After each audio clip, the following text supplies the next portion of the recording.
but I thought I would talk about it here rather than in the sense that it's like it's not fast action and things are kind of like happening flip, flip, flip. We have a lot of family stuff going on until I haven't filmed in a while.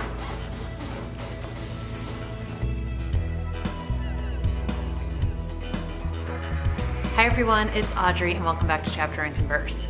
Today's video is going to be my Contemporary-A-Thon Wrap-Up, and I sort of read 4 books. I started the 4th one during Contemporary-A-Thon. I actually finished it after it was over, but I figured I would talk about it here rather than in my monthly wrap-up because it was part of Contemporary-A-Thon and I'm going to talk about it one way or another, so why not talk about it during the wrap-up it was intended for. But those 4 books made me complete all 7 challenges, which is great, without the 4th one if we want to be technical, that I then completed 5 of the 7 challenges. But all in, I enjoyed the books that I read. It's funny, not really funny, in hindsight, I read some heavy books and I didn't even sort of intentionally do it that way. If you watched my TBR, you know that I picked kind of a smattering of books because I'm a mood reader. I was also counting on my library for a bunch of the books, and unfortunately, I was only able to get 1 book from the physical library and 1 audiobook, and I couldn't get my hands on anything else. So part of it was predetermined for me. Doesn't really matter. I read some great books, and that's why you're here, so let's just talk about the books. The first book I did an audiobook, which qualifies as my non-traditional challenge, and it's First Comes Love by Emily Giffin. Now, I've talked about her on this channel before, and kind of long story short, I was fully committed to her as a writer. She wrote a book that I didn't like, so I took a break and picked her back up again in December, and First Comes Love is actually kind of the only book of hers that I hadn't read at this stage. So I have now read all of her books, and I'm very happy to say I thoroughly enjoyed this book. And it is like everything I expect from Emily Giffin and everything I want from Emily Giffin, which to me is a story about relationships and the complexities of relationships and family and love and women, as in this book they're sisters, but also the exploration of not just the friendship between the sisters, but the friendships of the sisters have with other women and with men. So there's a lot going on in this book, but kind of at the core of it is their older brother was killed in a car accident 15 years ago. And this book sort of shows us sort of the ripple effect that that is still having on them and on their family, their parents, and, you know, sort of friends and people who are connected to them. And then we also get, you know, a glimpse into flashbacks of sort of around the time that their brother died, and I don't want to give anything away. Just sort of things that were leading up to it, things sort of like right after he had passed away and where they are today. So what I love about this book, which are multiple things, but I love the story of sisters. And what I love about it is this is not a clean sister relationship. This is not like a sisters as besties relationship. It is complicated, it is complex, there's jealousy, there's animosity between them, there is, you know, kind of judgment between them, and it's told from the point of view of both sisters, and there's like a bit of overlap, but it's not like you will like see a scene as one sister and then see the exact same scene as another sister, but there is like a little bit of overlap, so you will see certain things from both of their perspectives. And what I love is how, you know, one sister is like, oh my God, like she's being so judgmental, like what's her deal, she's so uptight. And then the other sister is like, oh, typical her, fly by the seat of her pants, like no respect for anyone. And how they see each other versus how they see themselves, I think is really well done. And if you have a sister, you might understand it even more so. I think if you have siblings at all, it'll probably resonate with you. But I love, again, sort of the complexity of the sister relationship. And one of them is married and has a young daughter, and then the other one is single, kind of still reeling from a breakup years ago, to the point that her ex's daughter is in her 1st grade class that she teaches, and she is just longing to have a child of her own. So you have kind of this level of one sister seemingly having everything that the other sister wants, and you've got some envy and some jealousy there. There's a lot that goes into this story, but ultimately I think it was just so well done. The audiobook was great, and I had had a bad audiobook experience, not with an Emily Giffin book, but these narrators were terrific. I really felt like I was, completely into it, completely into the story. I cried. And I feel like I'm like, oh, I don't cry a lot in books, but lately I seem to be crying a lot in books. But it was just a really moving story. I loved it. I loved it to the point that I bought the hardcover on Book Outlet, and it hasn't come yet. But like, that's how much I liked it. I need to have it in my collection. I plan to physically reread it someday. I just loved it. I thought it was really well done. And again, everything I want from Emily Giffin, everything I need from her, and I hope she continues to create these kinds of stories, because I just thought it was terrific. The second book I read is Eleanor Oliphant is Completely Fine by Gail Hunneman. And this got me 2 challenges, which is my most recently acquired book. I got this at Christmas, so I kind of had a whole bunch to choose from, but I'm counting it for that.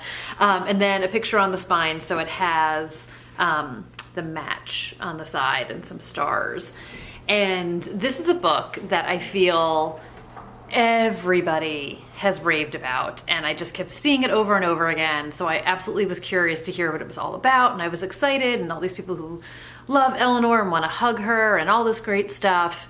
And ultimately I loved it, but I will be honest, I had a hard time getting into this book, and like hard to the point that I worried that I was going to have to quit on it, and that like I was missing something like really glaringly obvious in front of me, because it did not grip me from page 1.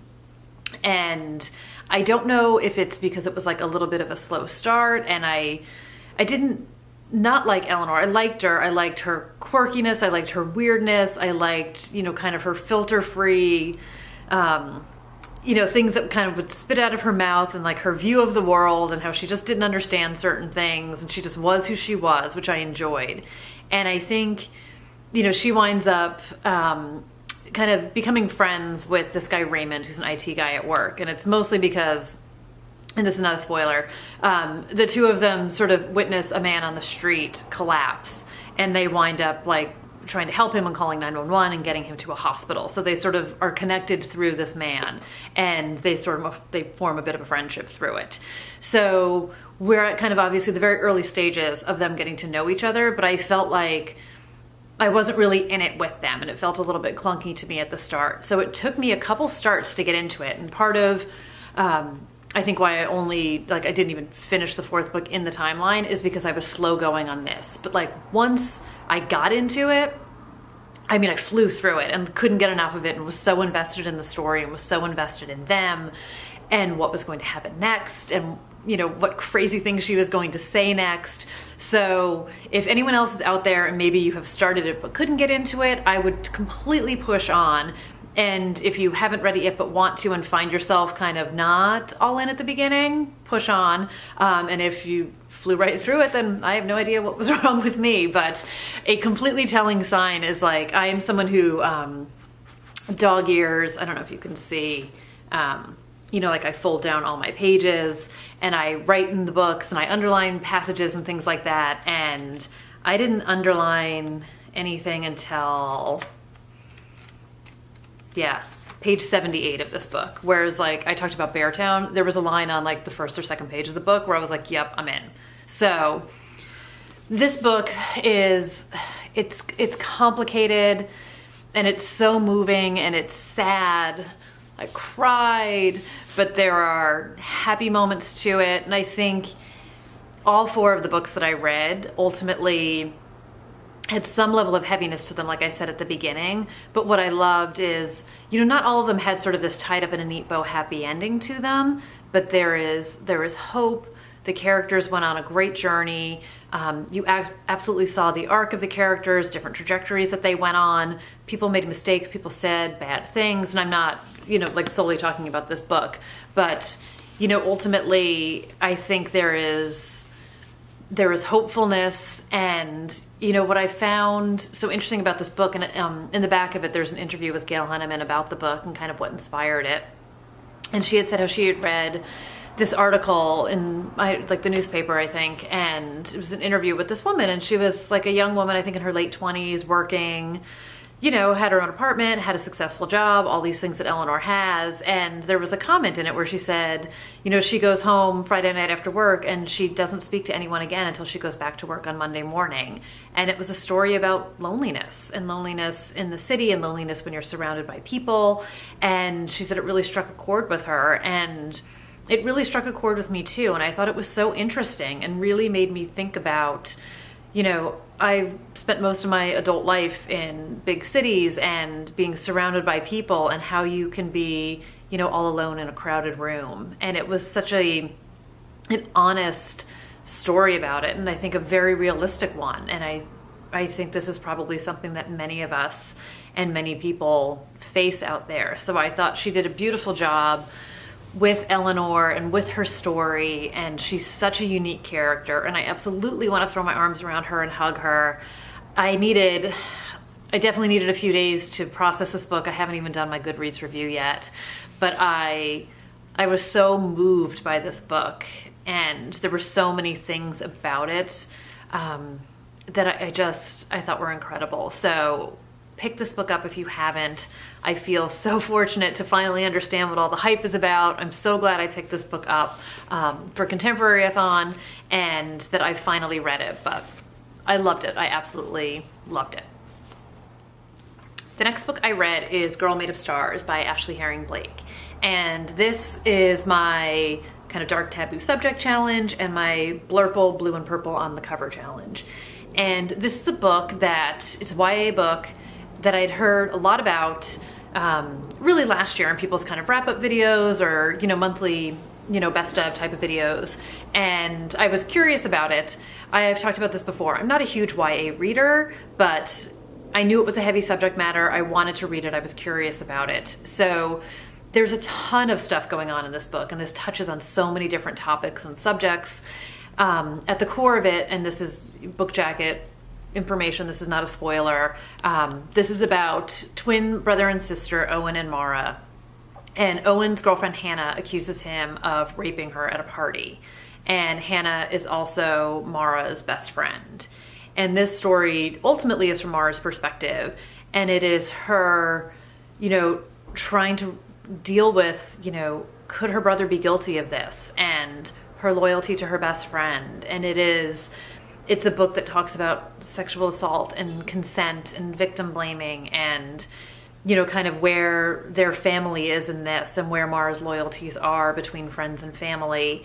And this, you know, goes well beyond sort of just her family and Hannah and her family, but to their friend group and to their school and kind of beyond, and brings up a lot of very difficult topics. You see kind of this horrible slut-shaming bullying that goes on because Hannah dared to accuse Owen, who's this very revered boy in high school. You know, how dare she? And it was her boyfriend. What is she thinking? And you have, you know, all these people who are, you know, you believe the victim, no questions asked, and them standing up for Hannah. And, you know, kind of on top of it, you've got Mara dealing with the fact that she just broke up with her girlfriend, Charlie. So you have these two girls who are, you know, Charlie and Mara were the best of friends, and then they were together and they broke up, but they're brought back together through this. And there's just such well-written friendships, I think, between the girls, and the way they support each other and stand up for each other. And then you have another friend, this boy Alex, who is Owen's friend but is part of the circle, and sort of him being torn between the loyalty for his friend, and, you know, he was at the party that night, and what did he hear, or what did he see, or kind of what rumors are going on there. And there's just a lot of really sad, kind of heartbreaking parts to this. And I mean, at the same time, there is some hope to it, and there, again, these kind of bonds between the girls in this book are really strong, and, you know, sort of the love between them is really strong. And, you know, this is a book, again, I had to sit with it for a day or two, and I think it's a well done book. I think it's a really difficult topic. There's an afterword in the book from Ashley Herring Blake that made me cry. obviously was in a very heavy place this week. So the only thing I would say is this book felt very YA to me. And I think there's like a reason I don't gravitate towards YA. And what's interesting is that I had read another YA book earlier this month, which I'll talk about in my monthly wrap-up, so you'll have to tune into that to hear what it is. But it was a mystery, but there's also a female-female romance in that book. But I didn't read that book and feel like I was reading YA, if that makes any kind of sense. This book made me feel very old and very far away from high school and far away from what these characters were going through and what they were dealing with. Whereas the other book I read did not make me feel that at all. I just felt like I was reading a story, and I felt more hyper aware that I was reading YA here. And I don't know why that is, but it's not a ding on the book. It takes nothing away from the book. It's just me not really, I think, like getting on with YA all the time. But it's a good book. It's a well-written book. Like I said, there's a lot going on here. If you're curious about it, I would read it. You know, it's not a long book. It's 280 pages, I think. So it's not a huge book. I think it's, you know, a book that people should read. It shines a lot of light on a lot of really difficult topics. Obviously, there's triggers throughout, so be aware of that. There's a lot online about it, too. Ultimately, you know, I think a lot of these issues arise in a lot of different books, and it's things that we need to talk about, and it's things that need to be on the forefront. So I think it's an important book. I'm glad I did read it. It was the third book after 3 heavy books. It's a lot to carry, but it was good for being a difficult topic and being a lot of difficult subject lines. I thought it was well done. And the last book I read was Everything I Never Told You by Celeste Ng. And I mostly did this on audiobook. I read like snippets of it, mostly did it on audio though. And this is a book that I got last year with the full intention of reading it earlier last year, but obviously didn't. So this is my book I planned to read in 2018, but didn't challenge. And it's also my diverse book. So it's about a family. It's about the Lee family and their daughter Lydia. This is like the first or second line of the book. I mean, it's the first line on the back. Yeah, first line of the book. Lydia is dead, but they don't know this yet. So it's 1977. So she's the middle child in the family. There's 3 children, and she's dead. So initially I was like, oh, this is going to be a mystery. But I had heard enough reviews on this that people were like, this is not like a mystery thriller book. So if that's what you're expecting, change your expectations. And this is more of kind of a literary fiction about the family. And you do, you would eventually find out what happened to Lydia. So it is solved. It's not like we just know she's dead and never find out what happened to her. But it is not about like a murder investigation kind of a book. So if you're looking for that, this is not for you. If you're not, keep listening.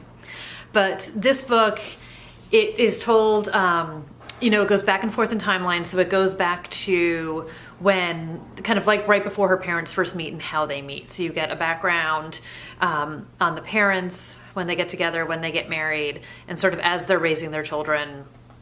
And it goes kind of backwards and forwards, and you get to see, it's not told in different character perspectives per se, but you get to see each character's story and how one thing leads to another, and sort of what leads up to the night that Lydia goes missing before she's found. And it was more than I thought it was going to be, in the sense that I was like, okay, I know it's not a mystery, but it's probably just going to be like an okay story. But it was so much more complicated than I realized it was going to be, and the relationships were more complex, and the characters were more complex. I did not feel like there was any kind of cookie cutter character or sort of one-dimensional character in this. Again, there were moments that were heartbreaking. I cried again. I literally cried all week, you guys. It was so beautifully done. And this was the first Celeste Ng book I read. So I was sort of between this and Little Fires Everywhere. And I picked this one because it was shorter and the audiobook was available on Hoopla. But I've heard great things about her as a writer and her writing. And I have to say, I completely agree. I think her writing is beautiful. I think her storytelling was beautiful. There's some great lines in this. And, I think it's, you know, it's so much about sort of the complications of family, and I think it's about, you know, trying to live up to other people's expectations and dealing with the pressures that you're feeling and sacrificing your own dreams at times and making mistakes and making bad choices. And, you know, there's an element of love to this. There's an element of friendship to this. There is an element of loneliness to this. You know, trying to fit in, not fitting in, trying to be, you know, what your parents want you to be, and trying to be who your siblings want you to be, and trying to be who kind of the world wants you to be, and how to fit in, and how to be liked, and how to sort of be accepted, and how to blend in. It's so much more than I thought it was going to be. Like, there were so many layers to this, and I was so much more affected by this book than I had expected. I kind of thought it was going to be sort of an easy breezy read, and I was pleasantly surprised. And I have to say, I am surprised that this gets some bad reviews, and I've seen some bad reviews on BookTube about it, where people, and again, I haven't read Little Fires Everywhere, so maybe that just is beyond incredible, and this feels like a second place book. So I'm kind of glad actually that I read this one first, because I really did enjoy it. So if you haven't read this book yet, I would pick it up. And if you're, you know, holding off because you've heard sort of some negative reviews on it, I would sort of push those aside.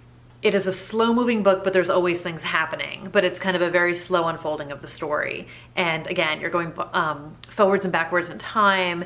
You're seeing the parents at different points in their life and different points in their marriage. And you're obviously getting, you know, the influences of what life was like in the 60s and the 70s when this takes place, which I also really loved. I loved that it wasn't set sort of present day, because I think that adds a whole other layer to sort of what this family was facing and what they went through and what the parents were going through, particularly the mom. So there's a lot to it, but end of the day, beautifully written. I thought it was a great story, and I am happy that I picked it up for Contemporary-A-Thon, even if I finished it after the fact.